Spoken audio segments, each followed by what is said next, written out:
ఈ నెల 19వ తారీఖు భృగు పంచమి అను మహాపర్వదినం.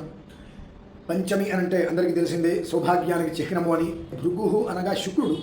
శుక్రబలం అనేటువంటిది ప్రతి మనిషి జీవితంలోనూ కూడా చాలా విశేషంగా ఉండాలి అనేటువంటిది ప్రతి మనిషి కూడా కోరుకుంటూ ఉంటారు. ఎందువల్లనంటే ఆ శుక్రబలం ఉంటే అతను చేసేటువంటి వృత్తి లేదంటే వ్యాపారం, ఉద్యోగం ఏదైతే ఉంటుందో అందులో మంచి స్థితికి వెళ్ళడానికి శుక్రబలం చాలా సహకరిస్తుంది. అలాగే తన యొక్క జీవిత భాగస్వామి పట్ల, తన కుటుంబం పట్ల ఎంతో అన్యోన్యమైనటువంటి మైత్రీ భావనని మాత్రమే ఇచ్చేటువంటి యోగం శుక్రుడి నుంచి ఏర్పడుతుంది. కనుక ఆశ్లేషాజ్యేష్ఠ నక్షత్ర సంధికాలమునందు 1,00,000 మధుపుష్పములతో ధనానికే ఇంధనమైనటువంటి లక్ష్మీ అమ్మవారికి ఐశ్వర్య లక్ష్మీ హోమం అనేటువంటిది విశేషంగా నిర్వహించడం జరుగుతుంది.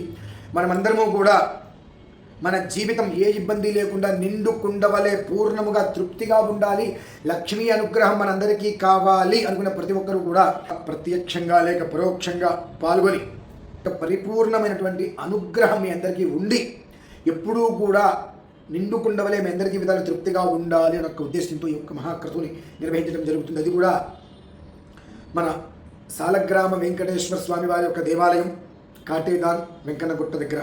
అందరూ కూడా గమనించి తప్పకుండా పాల్గొనవలసిందిగా కూర్చున్నాము.